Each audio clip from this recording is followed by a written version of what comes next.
오늘은 모처럼 간만이죠. 제가 계속 그간 해오던 교리 중심의 강해 설교가 아니라 주제 설교를 좀 하려고 합니다. 뭘 주제로 하냐? 오늘 본문을 좀 다시 보겠습니다. 진리를 알지니 진리가 너희를 자유롭게 하리라. 중요한 두 단어를 주제로 하려고 합니다. 진리와 자유. 예수님께서 언급하신 오늘 본문에서 말씀하신 이 진리 그리고 자유는 뭘 얘기하는가? 진리는 먼저 여러 가지 해석이 가능하겠지만 우선적으로 예수님 자신을 얘기하는 겁니다. 진리는 길이요 진리요 생명 되신 예수님 자신이에요. 또 그분의 말씀입니다. 그것이 진리입니다. 예수님이 진리시고 예수님의 말씀이 진리죠. 그러면 그 진리를 통해서 얻게 되는 자유는 뭘 얘기하냐? 이게 말 그대로입니다. 그 예수님을 믿고 만나고 모심으로 예수를 알게 됨으로 우리가 얻게 되는 모든 것을 얘기합니다.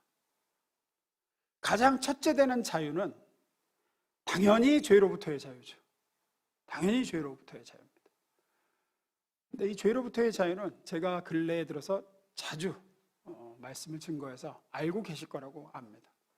대속의 은총이 뭔지, 십자가 보혈의 공로가 뭔지, 그로 인해서 우리가 죄의 종된 노예에서 해방돼서 자유케 되었다.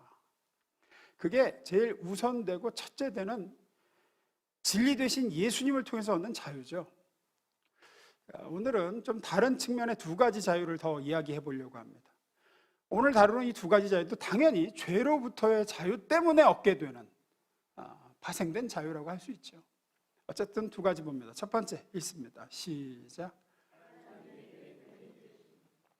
우리가 예수님을 진리 되신 예수님을 만나 그 진리로 인해서 자유케 되는 첫째는 하나님이 내 편이 되신다는 겁니다. 얼마 전 알랭드 보통이라는 사람이 쓴 불안이라는 제목의 책을 접하게 됐습니다. 그 책에 보면 우리 인간은 모두 다 불안이라는 감정을 가지고 산다는 거예요. 불안. 안 불안한 사람은 없다. 크고 작고 또 이유가 달라서 그렇지 너나 할 것 없이 나이가 어린 아이부터 시작해서 노인까지 남자든 여자든 다 어느 정도의 염려와 불안을 안고 살아간다. 그러면 왜 인간은 불안할까? 불안의 본질은 뭘까?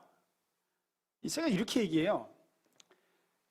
인간은 누구나 인정받고 싶은, 사랑받고 싶은 욕구가 있다는 거예요. 부정하든 인정하든 인간에게는 누구나 다 있습니다. 예외가 없어요. 나는 사람들의 인정이나 사랑 따윈 필요 없어 라고 얘기해도 그 사람 깊은 속에는 인정받고 싶고 대우받고 싶고 사랑받고자 하는 아주 근원적인 욕망이 있습니다. 그래서 우리는 소위 체면이라는 걸 그렇게 중요하게 생각하는, 사람이 왜 체면을 차릴까요? 근본적으로는 인정받고 싶어서 그렇습니다. 사랑받고 싶고 무시당하기 싫어서 우리는 체면을 차리죠.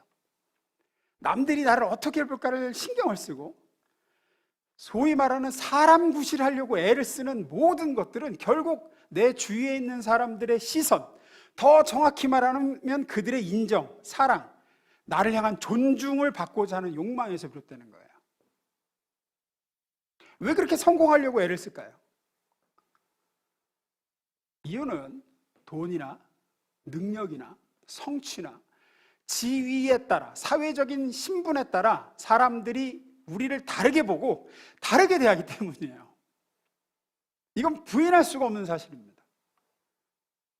내 성취와 내 사회적인 지위와 재력과 능력이 크면 클수록 사람들은 어떻게 대하죠? 잘해줍니다. 잘해준다고요.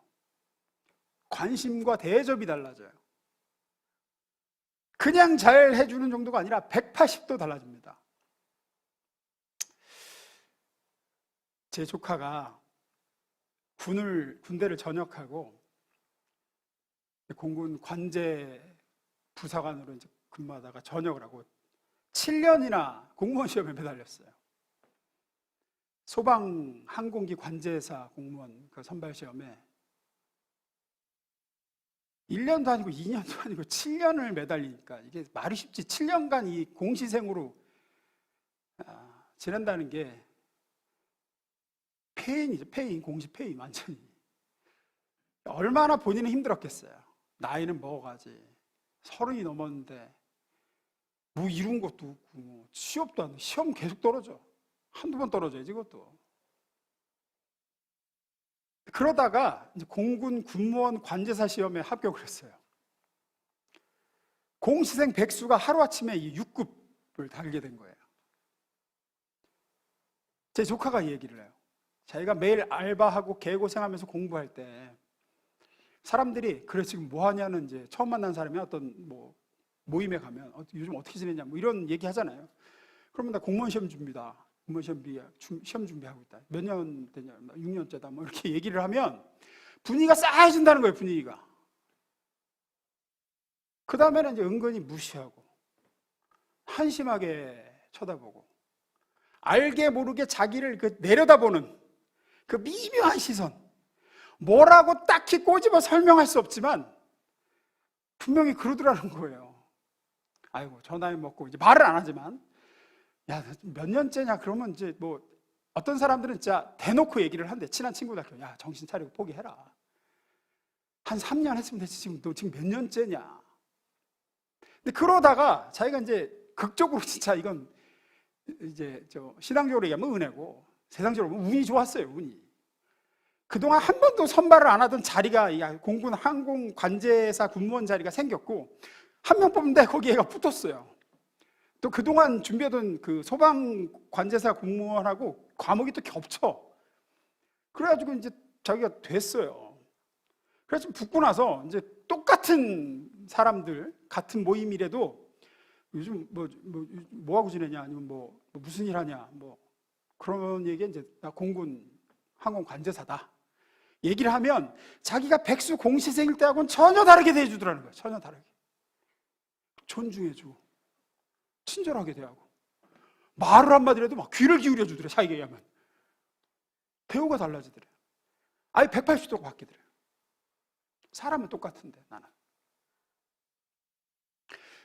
돈과 성공과 지위 등은 그 자체로도 물론 중요하고 우리에게 많은 걸 줄 수 있지만 하지만 그보다 더 우리가 인간들이 그것을 갈망하고 추구하는 아주 중요한 이유는 남들에게 무시당하고 싶지 않은 마음입니다. 위대한 철학자였죠. 19세기 말에서 20세기 초에 활동했던 윌리엄 제임스라는 철학자이자 심리학자가 있습니다. 이 사람이 한 유명한 말이 있어요. 인간에게 무시만큼 잔인한 고문은 없다 그랬어요. 무시만큼 잔인한 고문은 없다. 진짜로 동의가 되는 말이에요. 사람이 정말 견디기 힘든 게 무시당하는 겁니다. 사람들이 명품을 사려는 이유는 그 옷이나 가방이나 뭐 시계나 자가용이 명품이 아닌 것보다 더 따뜻하고 더 튼튼하고 성능이 좋아서가 아니에요. 주변의 시선과 대접이 달라지기 때문입니다. 하다못해 이거 다르게 봐요.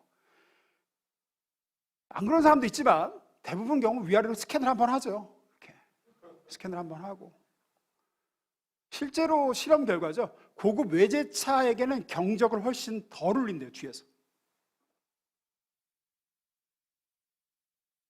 물론 그런 사람들의 시선이나 나를 대하는 태도나 대접에 휘둘리지 않고 자기 삶을 사는 게 가장 이상적이고 멋진 거죠. 그렇든 저렇든. 하지만 그건 어디나 이상입니다. 이상. 현실에선 인간 그 누구도 여기서 자유하지 못합니다. 내 직업, 내 옷차림, 내 수입을 보고 사람들이 나를 무시하고 나를 깔아본다 그러면 더 나아가서 나는 괜찮아. 내 가족, 내 부모, 내 자녀가 싸잡혀 무시당하고 또래들에게 업신여김을 받는다 그러면 우리는 스스로가 가치 없는 사람이라는 생각이 들게 되고 아주 고통스러운 감정에 사로잡히게 됩니다. 그래서 그 위대한 경제학자죠. 아담 스미스, 국부론이라는 책에서 아담 스미스가 그런 얘기를 했어요. 사는데 필요한 거는 노동자의 최저임금으로도 살 수 있다는 거예요. 사는데 필요한 것들은. 근데 왜 이렇게 사람들은 돈을 더 벌려고 애를 쓰느냐? 더 많은 돈과 성공은 뭘 가져다 주기에 사는데 지장이 없으면 됐지 왜 돈을 더 모으려고 하느냐? 다른 사람들이 주목해주고 관심을 주고 우러러보면 나를 대접해주고 존중해주는 그 모든 것을 얻고자 합니다. 그래서 우리는 어떻게든 나의 가치를 끌어올리기 위해 돈과 사회적인 지위와 능력을 손에 넣기 위해 노력을 합니다. 노력을. 자기 개발을 위해서 능력을 쌓고 좋은 직업을 얻기 위해서 공부를 열심히 하고 부자가 되기 위해서 투자를 하고 거기에 목을 매죠. 아주 어린 나이 때부터 이 노력 시장에 내몰립니다. 그래야 대우받고 살아. 그래야 무시 안 당하는 거야. 근데 이제 문제가 있죠. 그렇게 노력을 하면 성공하나요, 다? 열심히 하면 돈과 지위와 능력을 정말 얻을 수 있습니까?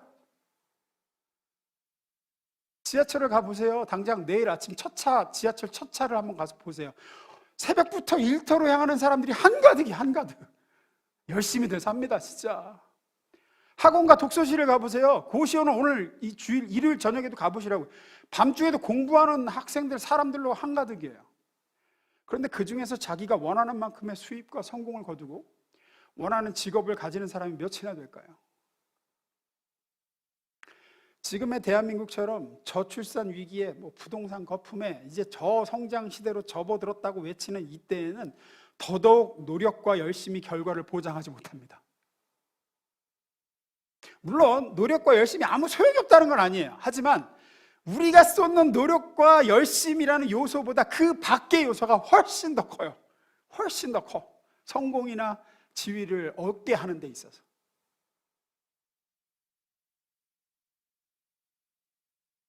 세상 사람들의 표현에 따르면 운이죠, 운.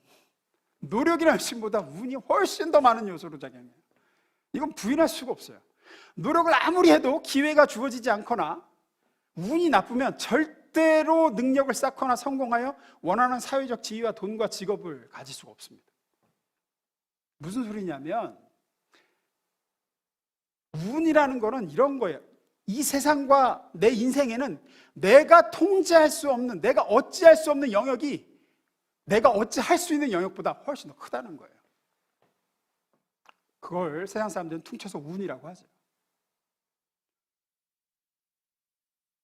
부모는 어떤 사람인가? 집에 돈은 얼마나 있는가? 물려받은 재능이 있는가? 그 재능을 갈고 닦을 환경과 뒷받침이 있는가? 나는 어렸을 때 애정과 사랑을 충분히 받고 자랐는가? 기질과 성격의 결함은 없는가? 이 모든 건 내 노력과 열심히 여하고 상관없는 것들입니다. 설사 이 모든 요소가 기가 막히게 맞아떨어졌다고 해도 세상과 사람들이 인정해 주지 않으면 아무 소용이 없습니다. 또 그 재능을. 지난 청년 그 브릿지 여행 때 이중섭 미술관에 다녀왔습니다. 아시는 분은 아시고 모르시면 모르겠지만 고 이중섭 화백의 그림 중 대표적인 황소라는 그림이 있어요. 그 그림이 2019년에 35억 6천만 원에 낙찰됐습니다. 그 그림 한 점이. 하지만 정작 그 이중섭 화백은 살아생전엔 전혀 인정을 받지 못했어요. 그의 그림 어느 하나도 인정 못 받았습니다. 그래서 가족도 보지 못한 채 생활고에 시달리다가 영양실조와 정신병으로 39살에 죽었어요. 행렬병자로. 무연고 시신으로 발견됐어요. 근데 죽고 나서 이제 그림이 유명해져가지고 그림 한 점이 35억이야. 뭔 소용이에요, 그게. 아무리 재능이 출중하고 내가 노력을 했고 그걸 뒷받침해줄 모든 것이 갖춰져 있어도 그 재능이 시대를 잘못 만나면 또 아무 소용이 없더라는 거예요.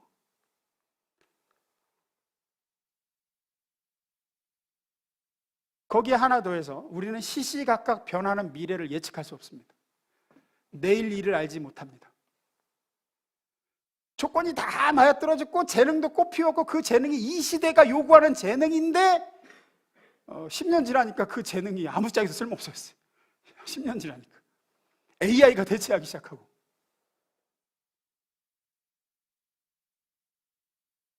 시장의 변화도 그렇습니다. 코로나를 예상이나 했습니까? 그렇게 힘들게 열심히 준비해서 개업한 가게들이 코로나 시대에 줄줄이 문을 닫았어요. 줄줄이. 잘 될 줄 알았죠. 그런데 코로나 빵 터지고 인생이 무너지게 돼버렸습니다. 열심히 안 해서가 아니에요. 무슨 뭐 연구를 안 해서도 아니에요. 그런 대전염병 유행의 시대가 올지 누가 알았겠어요. 반대로 코로나 덕분에 대박이 난 것도 많아요. 온라인 컨텐츠 줌이라든지 이런 거는 주식이 200%, 300%가 올랐대요. 또 온라인 배송 시장, 의료 사업, 코로나 진단 키트 만드는 회사. 그렇게 될 걸 알고 투자해서 잘 된 게 아니죠. 운이에요, 운. 미래를 알 수 없었어요. 누가 그렇게 될 줄 알았어요. 맨날 게임만 하던 청년이 게임 아이템을 판 돈을 비트코인으로 받았어. 현금으로 못 받고. 에이씨, 이 땅에 뭔 소용이야. 그리고 처박아 놨는데 그게 이제 몇 년이 지나니까 몇백 배가 올라가지고 대박이 나서 건물 사고 외제차 끌고 다녀. 반대로 절대 게임 같은 건 안 하고 아주 성실히 열심히 노력해서 회사 다닌 청년은 다니던 회사가 도산을 내가지고 하루아침에 실업자가 됐네. 얼마든지 이럴 수 있어요. 우린 미래를 알지 못합니다. 통제할 수도 없어요. 내 자녀가 앞으로 어떤 회사에 갈지, 어떤 사람을 만날지, 매 순간 무슨 선택을 할지, 그 선택이 과연 옳을지, 당장 올해가 가기 전에 예기치 못한 어떤 질병이나 범죄나 사고를 당하진 않을지 우리는 모릅니다. 절대로 모릅니다.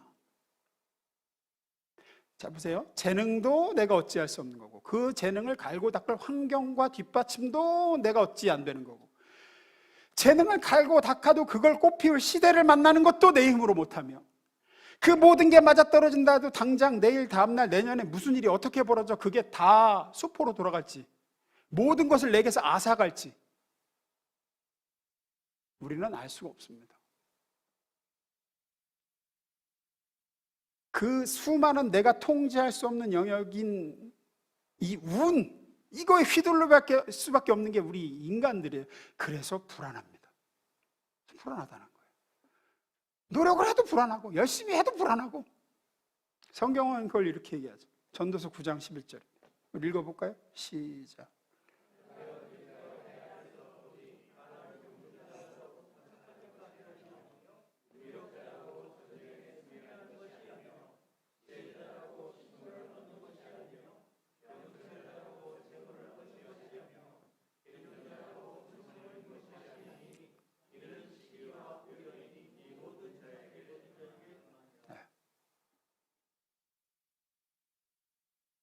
시기와 우연이라는 요소가 훨씬 더 크다. 그리고 그것은 인간이 네가 통제할 수 없는 영역이야.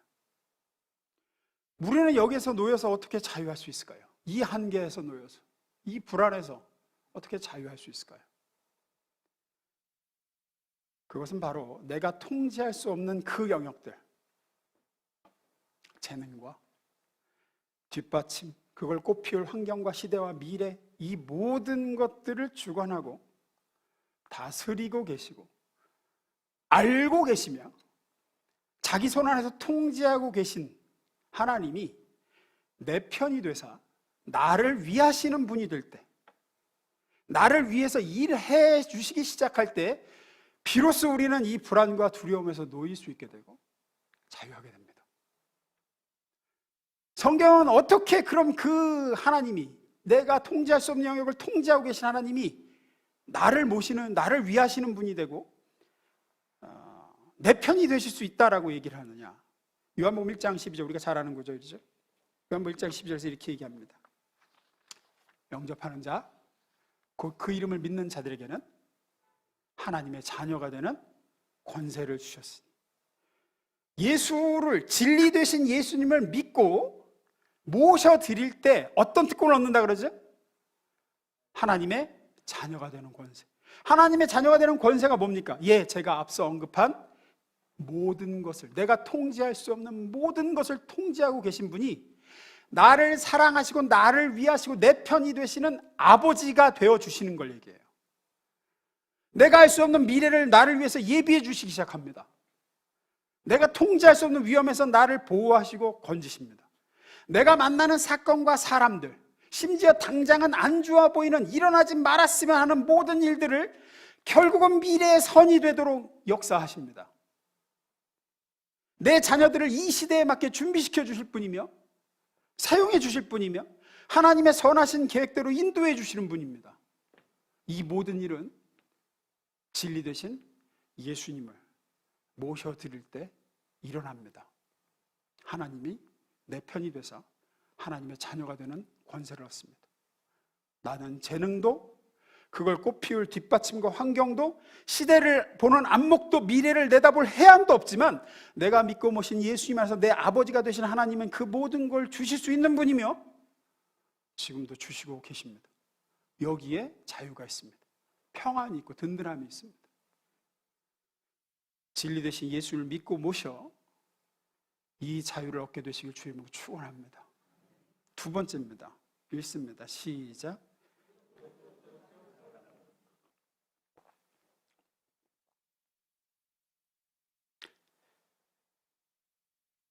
자, 이제 두 번째로, 그럼 앞서 말씀드린 모든 조건들이 다 맞아서 세상적인 성공과 사회적인 지위와 능력을 모두 얻은 사람들을 한번 생각해 보겠습니다.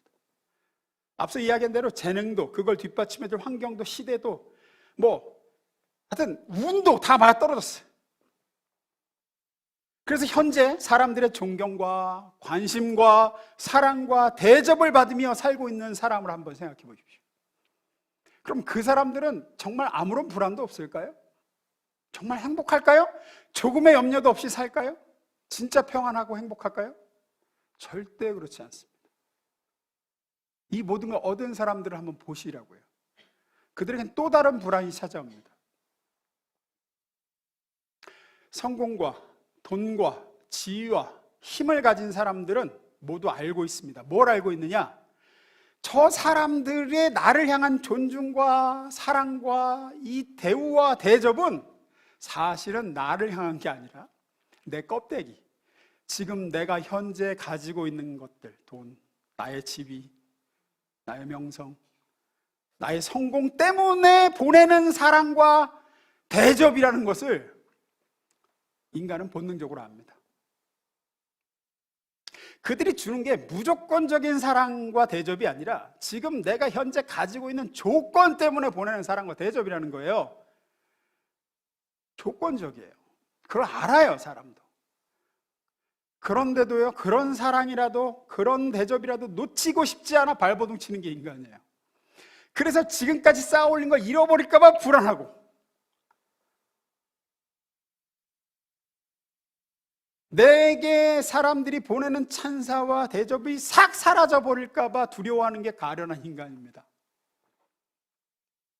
젊고 아름다울 때 받던 관심과 사랑과 대접을 계속해서 받고 싶어 조금이라도 그 젊음을 유지하고자 발버둥 치는 게 인간이에요.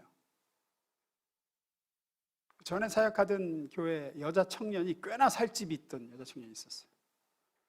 근데 이 청년이 피나는 다이어트로 진짜 황골탈태, 다른 사람이 됐어요. 사람 하나를 덜어냈어요, 걔가. 모두가 놀라고, 모두가 부러워하고, 모두가 찬사를 보냈습니다. 앞서 말씀드린 180도 대하는 게 달라지더래요. 문제는 그 다음에요. 얘가 잠을 못 자요. 늘 두려워해요. 뭘 두려워할까요? 다시 살이 찌는 게 두려워요. 왜죠? 그러면 지금 받는 사랑과 관심과 대접을 못 받게 될 걸 아는 거죠. 이건 조건적인 사랑이에요, 지금. 내가 살을 빼고 날씬해져서 지금의 외모 때문에 받는 조건적 사랑이에요. 이걸 잃어버리면 다시 그 사랑과 관심과 대접도 잃어버리게 되는 거죠. 모두가 마찬가지입니다. 지금까지 이뤄놓은 거, 내가 갖춘 것들 때문에 이만이나 사람 대우받고 살고 있는데, 하루아침에 내가 알 수 없는 어떤 일로 지금까지 쌓아놓은 걸, 사람들이 나를 사랑하고 대우해주는 조건을 다 잃어버리게 되면 결과 무시당하게 되고 외면당하게 되고 그러지는 않을까 걱정합니다. 불안합니다. 누구나 그렇습니다. 내가 쓸모없어지면, 지금의 수입을, 지금의 지위를 상실하면, 지금의 외모를 상실하면, 지금의 건강을 잃게 되면 과연 지금 받는 이 사랑을, 이 대접을 난 계속 받을 수 있을 것인가? 그래서 항상 불안해요, 인간은. 또 잘 나가고 성공했다는 인기 연예인일수록 이런 불안이 극대화하죠. 그래서 그렇게 공황장애, 불안장애를 앓고 막 약을 먹고 하는 이유가 여기 있어요. 사람들이 자기를 사랑하는 게 아니라 자기 껍데기, 연예인으로서 지금까지 쌓아온 이미지를 사랑하는 걸 알고 있는 거예요. 이게 조건적인 거든. 조건적 사랑이에요. 근데 이 조건이 사라지면 사랑도 사라질 걸 아는 거죠. 인기도 사라지고 명성도 사라지고 대접도 사라지는 거예요. 그걸 놓치지 않으려고 발버둥 치다 정신질환을 걸리는 겁니다.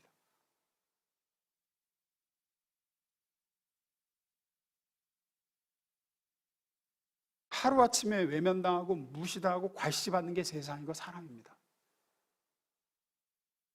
그런데 이거에 목을 매는 게 이 세상과 사람들이 이거에 목을 매요.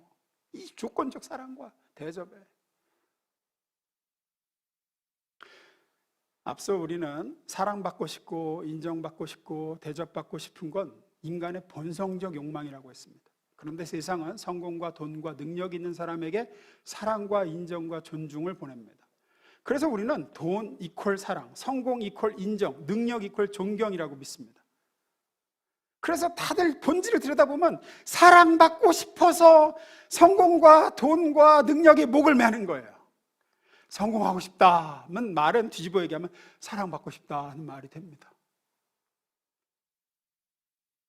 그러나 말씀드렸듯 이건 나를 향한 사랑도 나를 향한 대접도 아닙니다.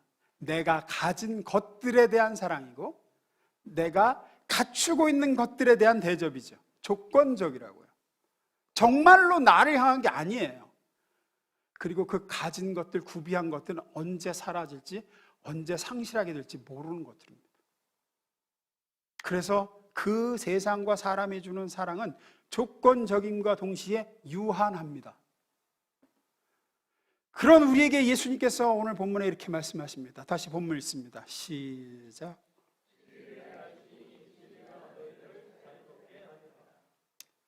진리이신 예수님을 만나면 너희는 그 불안과 두려움에서 놓여 비로소 자유롭게 될 거야.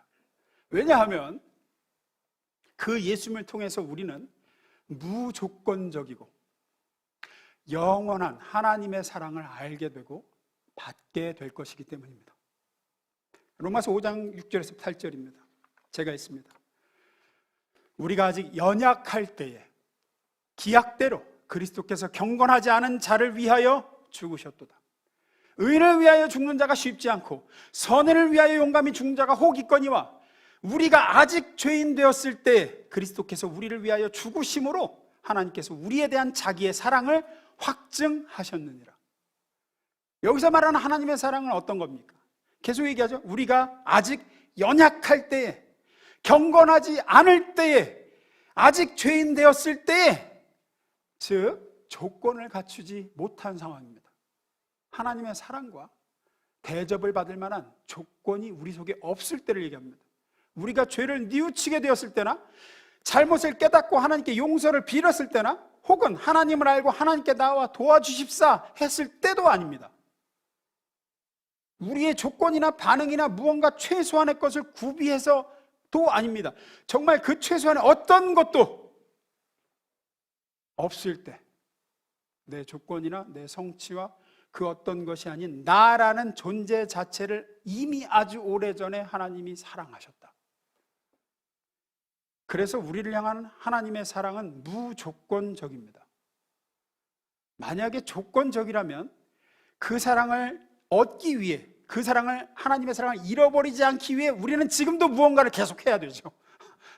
발버둥을 쳐야죠. 안 그러면 잃어버릴 테니까. 하나님의 사랑이 거두어지고 나를 향한 대우와 대접도 확 사라지고 하나님 나를 괄시하시고 말이야, 무시하시고 하실 테니까 그러지 않으려고 애를 써야 되겠죠.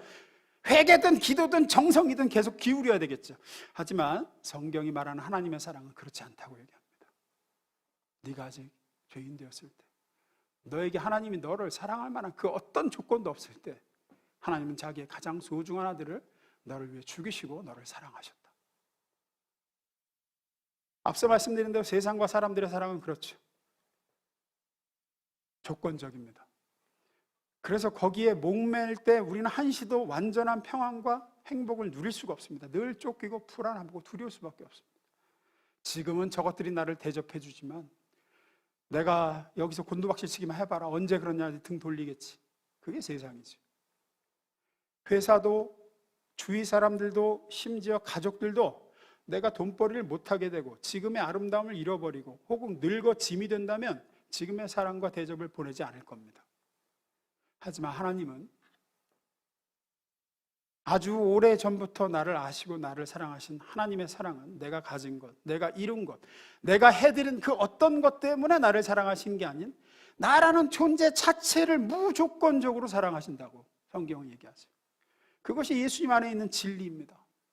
요한일서 4장 10절 메시지 성경으로 제가 읽겠습니다. 우리가 말하려는 사랑은 이런 사랑입니다. 우리는 한 번도 하나님을 사랑해 본 적이 없습니다. 그럼에도 우리를 사랑하신 하나님께서 자기 아들을 희생제물로 보내주심으로 우리 죄뿐 아니라 그 죄가 하나님과 우리 관계에 입힌 상처까지 깨끗이 없애 주신 것입니다. 무조건적인 이 하나님의 사랑과 대접은 세상과 사람이 주는 사랑과 대접과는 다르게 그래서 무한하고 그래서 영원합니다. 예수 안에 내 아버지가 되신 하나님은 절대로 나를 내치시도 내가 지금 보내는 하나님을 향한 사랑이 사라질 때도, 내가 하나님을 더 이상 사랑하지 않을 때조차 하나님은 우리를 무한히 영원히 놓지 않으시고 사랑하십니다. 이제부터 영원까지 우리의 사랑받는 자녀라는 신분은 사라지지 않습니다. 이 진리를 예수 안에서 우리가 알게 될 때, 믿게 될 때 우리는 비로소 참으로 사랑받고자 하는 열망에서 자유로워집니다. 말씀 마무리 짓습니다. 진리를 알지니 진리가 너희를 자유케 하리라. 여기서 진리는 예수님이라고 그랬습니다. 그 예수님이 우리를 자유케 하십니다. 어디로부터의 자유입니까? 무엇보다도 죄로부터의 자유라고 그랬죠? 그리고 그 죄로부터의 자유는 오늘 나눈 대로 첫째, 세상과 미래에 대한 불안에서의 자유입니다. 내가 통제할 수 없는 인생의 모든 영역들에 대한 불안에서 자유해집니다. 어떻게 그렇게 됩니까? 예수님을 통해 그 예수를 모심으로 우리가 이 세상을 주관하시고 내가 통제할 수 없는 모든 영역을 통제하고 계신 하나님의 사랑받는 자녀가 되기 때문입니다. 그 하나님이 나를 위하시는 분이 되시고 내 편이 되십니다. 내가 알 수 없는 미래를 나를 위해서 준비해 주십니다. 내가 어찌할 수 없는 영역에서 나를 위해서 일하고 계십니다. 내 부모가 되어십니다.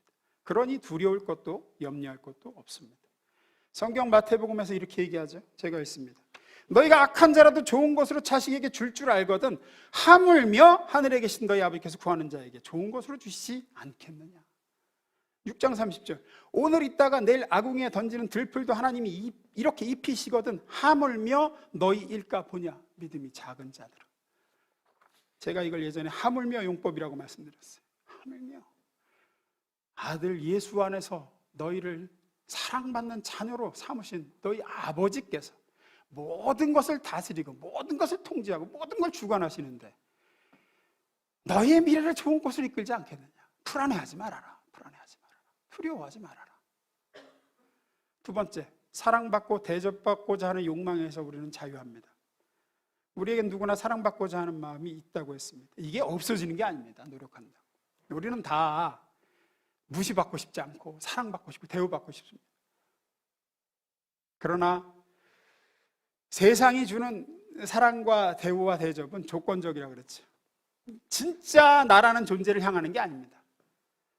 진리 되신 예수님 안에 있는 하나님의 사랑만이 세상의 조건적인 대접과 사랑이 아닌 무조건적인 대접과 사랑, 나라는 존재를 향한 사랑이고 대우입니다.